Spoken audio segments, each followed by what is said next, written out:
CET Math Review. 13 numbers have an average of 13. A number is added, but the average is still 13. What was the number added? Solution. So ano ba yung average? Ano yung formula ng average? So pag sinabi nating average, it is the sum of all n numbers. Okay? Over n. So kung meron tayong n numbers, may data tayo, n data, average is yung sum nung n numbers na yon over kung ilan sila, which is n. So 'di ba, ang given sa atin, meron daw tayong 13 numbers na may average na 13. So yung average is 13 equal to sa, so hindi natin alam yung sum. Let's say ang sum is S. Pero alam natin na 13 sila. So yun yung n over 13. Okay? Actually, pwede nating masolve dito yung sum, 'di ba? I-cross multiply lang natin itong 13. So 13 times 13 is S. Or S is what? 13 times 13 is 169, no? Okay. Ngayon, nag-add daw tayo ng isang number. A number is added dito sa set of numbers natin, originally n, 13, pero ang resulting average pa rin is 13. So ano yung in-add nating number? So ang magiging bagong formula natin dyan, so average is still, sige, same pa rin naman yung formula, average is still 13 equal to, so yung originally sum natin is 169, mag-a-add tayo ng isa pang number, sabi sa problem. Hindi natin alam yon. Let's say x. Over, ano na yung total n natin? Kung originally 13 tapos nag-add ka pa ng isa, ilan na yung total data natin? Number of data, magiging 14. Right? Yan. So, ito ngayon yung equation natin. Isa-solve natin for x. So, cross-multiply ko na lang dito si 14. Magiging 13 times 14 is equal to 169 plus x. So, ano yung 13 times 14? 182? 12. Equals 169 plus x. Tapos, itatranspose ko si 169 sa kaliwa, magiging 182. So, pag nag-transpose from right to left, ma-opposite yung sign niya, magiging from positive, magiging negative 169. Yan. And 182 minus 169 is equal to what? 13. So, 13 is equal to x, or x is equal to 13. So, therefore, yung i-add natin is 13 para same pa rin yung average na 13. Letter B. Arrange the following in ascending order. 1 1/3, 0.45, 1.5%, and 9/8. Solution. So, paano mag-a-arrange kapag iba-iba yung form nung numbers? Merong fraction, merong decimal, merong percent. 'Di ba? So, gawin nyo silang same form. So, kung gusto nyo puro gawing fraction, gawin yung fraction. Kung puro decimal, gawin yung puro decimal. Or kung puro percent, gawin yung puro percent. Pero pinakamadaling i-compare yung decimal eh. Kaya, i-convert natin sila lahat. Convert to decimals na lang. So, itong 1 1/3, paano i-convert sa decimal? So, automatic, itong whole number niya, 1, magkakaroon ka ng 1 point something, which is yung something na yan is yung 1/3. Ano yung 1/3 sa decimal? Divide nyo lang, 1 divided by 3. So, 1 divided by 3, hindi pwede. So, lagay na lang ng decimal point dito. Lagay kayo ng 0. So, bale, magiging 10 divided by 3 is 3. 3 times 3, 9, minus 10 minus 9, 1. Tapos, bring down ulit kayo ng 0. Kaso, mauulit na siya, di ba? Kasi 10 divided by 3, 3 uli. 3 times 3, 9. Minus 10 minus 9, 1. So, ibig sabihin, ano siya? 0.333. 0.333 and so on. Okay? So, 0.45 decimal na siya. Okay na siya.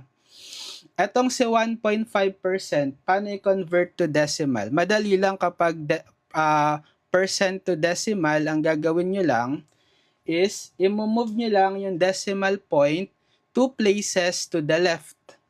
So, magiging 1, 2. So, maglalagay kayo ng 0 dito. So, 1.5% is equivalent sa 0.015.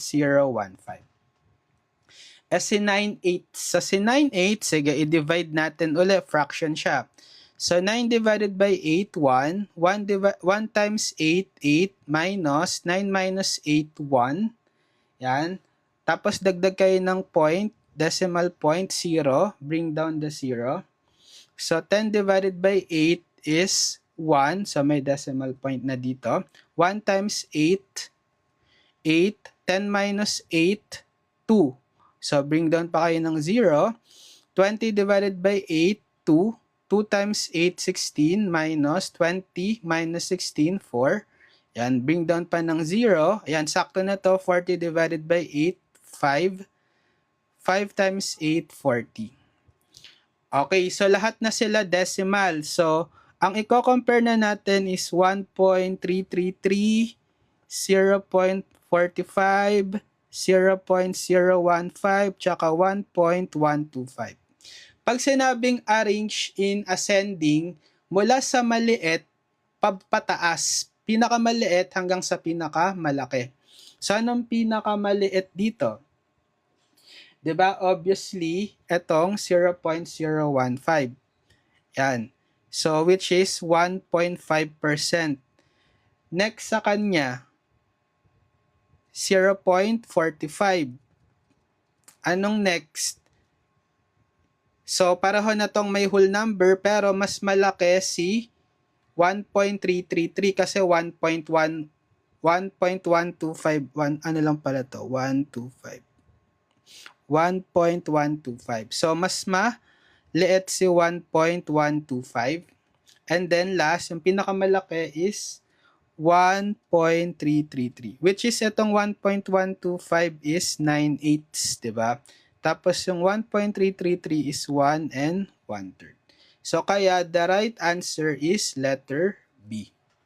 In the figure, find B. So, sagutan natin. So, dito sa right triangle, 'di ba, pwede nating makuha yung value ng y. Kasi alam natin na yung sum ng interior angles sa triangle is 180. So, kapag inad natin tong mga interior angles y, 2y, 3y, equal dapat sila sa 180. So, y plus 2y plus 3y is 180. Okay, so solve for y. Y plus 2y, 3y, plus 3y, 6y equals 180. Then, to solve for y, divide both sides by 6. So, cancel the 6. Y is 180 divided by 6 is 30. Okay, so alam natin ngayon yung value ng y. Makukuha natin to bawat isa, y, 2y, and 3y, di ba? Kaso, paano yung value ng b? Dito sa figure, napansin nyo, nakabuo ng vertical angle itong line na to, tsaka itong line na to.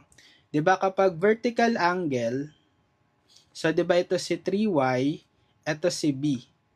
So vertical angle yung 3y tsaka b. And we know that vertical angles are congruent. So, 3y is equal to b. Eh, yung y is equal to 30, so pwede mong ma-plug in ngayon dito sa 3y, yung y na 30, so magiging 3 times 30 is equal to b. So 3 times 30 is 90, equal to b, or b is equal to 90 degrees. Okay, so the answer is letter B. A card is drawn randomly from a shuffled deck of 52 cards. What is the probability of getting an ace or a jack?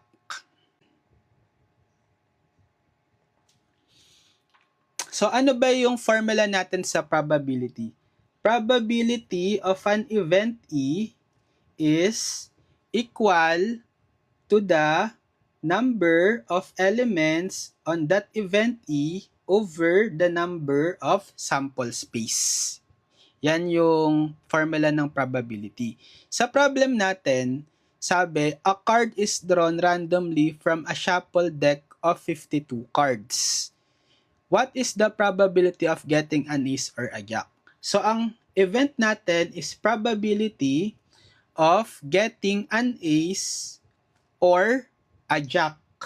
Pag sinabing or, yun yon. Yun yon nung event A tsaka nung jack. Let's say J naman. J yung gamitin kong event for drawing a jack. Okay, so hahanapin natin yung probability ng getting ace, union, jack. Meron tayong formula dito. Ang probability ng union ng dalawang events is equal to the probability of the first event A plus the probability of the second event J minus the probability nung intersection nung dalawang event, nung A intersection J. So, ito yung susundin natin. Tapos, bawat probability, pa-follow natin tong formula. So, ano yung probability ng event A? Number of elements ng event A over number of sample space. Plus, itong probability ng event J, number of element nung event J over number of sample space, and then ito minus number of element nung event na A intersection J over number of sample space. So ano ba yung number of elements sa pag-draw ng ace? So dapat familiar lang kayo sa baraha. Ilan yung cards na ace sa baraha? 'Di ba? 4 kasi may 4 na shape. 'Di ba? May 4 na shape tayo. Spades, diamond, heart, and flowers. So 4. Ilan yung sample space? So bubunot tayo sa 52, 'di ba? 'Yun yung total nila. Sa jack naman. So sa jack, ilan lang yung number of cards na jack? 4 lang din. Kasi may 4 na shape siya. So, 4 over 52 din yung sample of space, 'di ba? Number of sample space. Minus, ano naman yung number of elements sa intersection nila? Meron bang intersection ang ace at jack? Wala, 'di ba? Wala silang common. Kaya, 0 to. 0 over sample space 52. So, ibig sabihin, ito, 0 na yan. Wala na yan. So, ito lang yung i-compute natin, which is adding ng similar fraction. So, copy nyo lang yung denominator na 52. Then, sa numerator, add nyo lang 4 plus 4. 4 plus 4 is 8 over 52. Tapos, kung pwedeng i-lowest term, lowest term. May GCF ba yung 8 at 52? Yes, 4. So, di-divide natin both numerator and denominator by the GCF 4. Kaya, magiging 8 divided by 4, 2. 52 divided by 4, 13. Yan. So, the probability is 2 over 13. Letter B. Find the area of the shaded region. So, this is circle na dalawa. Okay. Yung itong circle na to is may diameter na 2 mm, tas itong circle na to is may diameter na 8 mm. Tapos may cut portion dito 30 degrees from the center. So ano yung area netong shaded? Sige, solve na natin. So paano ba to i-solve? Na-imagine nyo ba yung figure? Meron siyang dalawang circle, concentric circle, na tinanggalan netong portion. Okay, so ito lang yung kino-consider natin. Ito. Okay, ito lang. So, paano natin nahanapin? Ito, 30 degrees to. 30 degrees itong sector na to. So, area nung shaded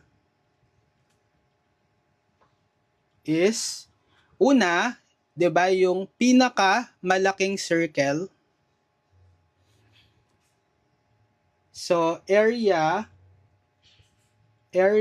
of, ano yung radius niya? Kalahati nung diameter, 8 mm siya, so 4 mm radius circle. So, etong buong circle, babawasan natin. 'Di ba? Babawasan, anong unang binawas? Etong smaller circle, 'di ba? Binawas yung circle na may 2 mm diameter. So, ang radius niya is kalahati ng 2,1 minus the area of 1 mm radius circle. Okay, ano pa? Ano pa yung binawas? Etong portion na to. Ito, binawas yan, 'di ba? Pero paano kuhain yung itong portion lang na to? So kung babasa nyo sa whole figure, para makuha nyo tong area na to, 'di ba? Yung area ng buong sector coming dito sa common center na to, which is ang i-consider natin is yung radius ng malaking circle. So sector of the bigger circle, or sabihin na lang natin yung radius niya, 4 mm. Sige, 30 degree sector of 4 mm circle radius. Tapos, ibabawas mo to. Etong sector na to na maliit doon sa inner circle na 1 mm radius minus 30 degree sector of the 1 mm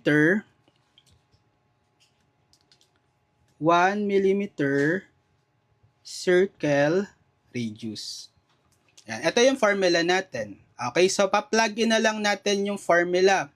Ano ba yung formula ng circle? Area ng circle, pi r squared.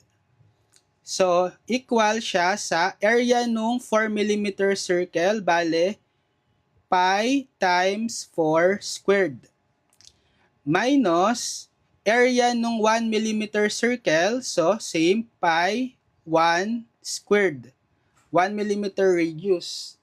And then, paano yung area ng sector? So, kapag area ng sector lang, let's say meron siyang theta, yung central angle, ang formula niyan, area ng sector is theta over 360 degree pi r squared. Okay, so bale, minus, di ba 30 degree tayo? So 30 over 360 times pi r squared. Pi, ano yung r dito? Yung 4 mm radius circle. So times 4 squared. Minus area nung 30 degree sector dun sa inside smaller circle na 1 mm in radius. So, same lang yung theta niya, 30. over 360 times pi times 1 squared. So, simplify natin, magiging ano to? Pi times 4 squared, 4 squared is 16 pi, minus pi times 1 squared is pi. Tapos, ito magiging, distribute ko na yung negative. So, 30 over 360. Diba common factor, GCF ng 30 at 360 is 30. So, divide nyo, 30 divided by 30, 1. 360 divided by 30, 12. Times pi, 4 squared is 16. Tapos ito, pag dinisibit nyo yung negative, magiging negative times negative, positive. Right? So, itong 30 over 360, 112 din yun. 112 pi times 1 squared is 1. Or kahit wag yun nang isulat yung 1. So, simplify na lang natin to. So, 16 pi minus pi is 15 pi. Okay? Ito, minus 112 pi times 16. So, pwede pa itong ma-lowest term. May GCF yung 16 at 12 na 4. So, 16 divided by 4, 4 na lang siya. 12 divided by 4, 3 na lang. So, magiging minus ano na to? 4/3 pi. Okay, 4/3 pi. Plus 112 pi. So, kailangan ma-combine pa siya as a single fraction based sa choices. Okay, sige, tuloy natin dito.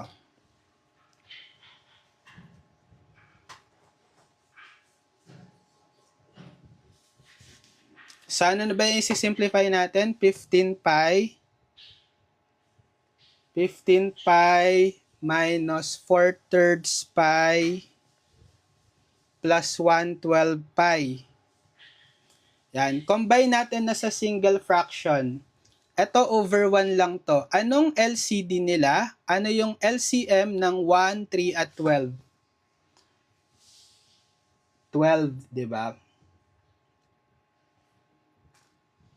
Okay, so 12 divided by 1, 12 times 15 pi, 12 times 15. So that's 0, 10, 2,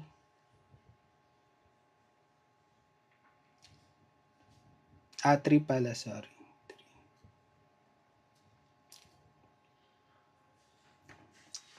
180. So, 180 pi. Then, minus 12 divided by 3, 4 times 4, 16. 16 pi. Plus 12 divided by 12, 1 times 1, 1. So, pi pa rin. Yan. So, combine natin yung numerator. 180 pi minus 16 pi is 164 pi, tama, plus pi over 12. So, 164 pi plus pi, sige, 165 pi. 165 pi. Meron pa ba tong lowest term?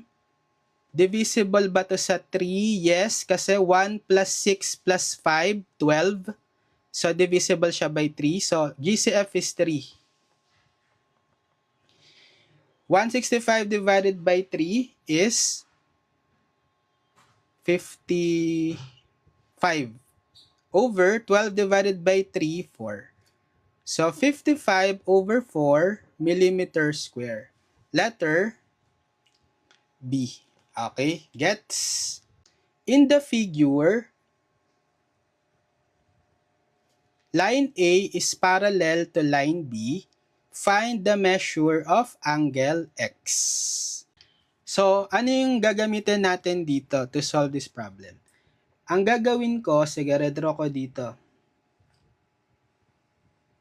Maraming ways to actually, pero ito yung una kong naisip.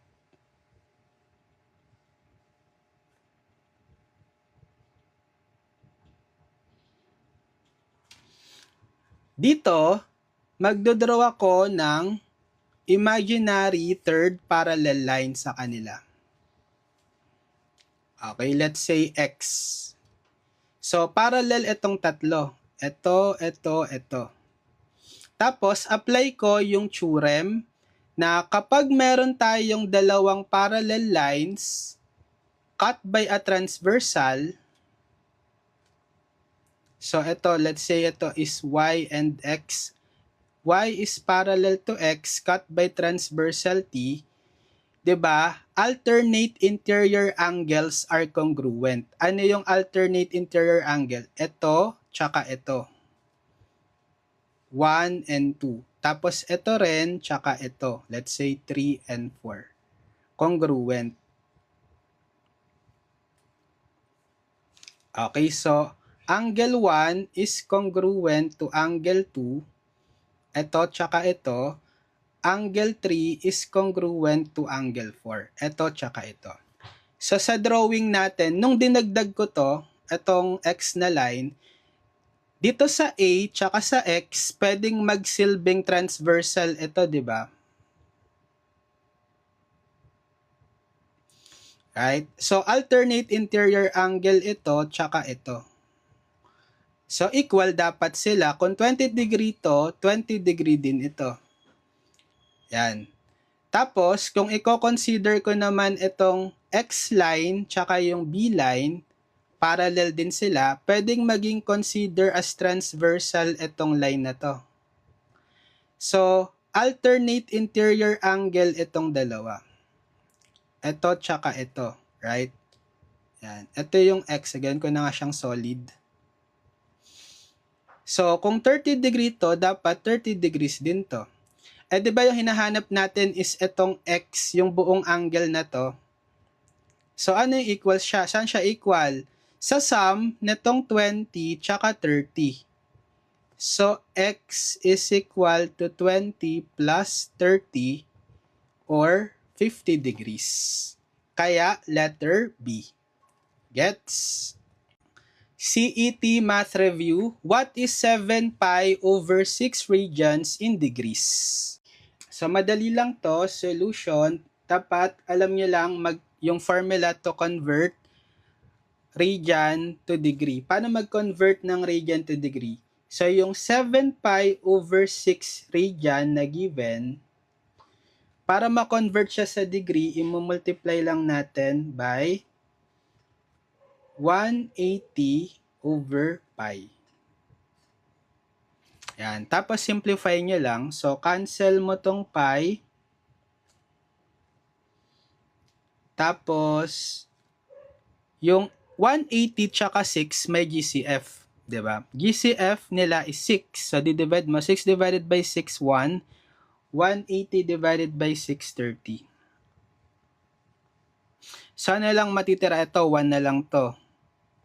Diba? So, natira na lang is 7. Sa numerator, 7 times 30, 210. Over 1 times 1, over 1 na lang, or simply 210 na lang. Degrees. So, the answer is letter B.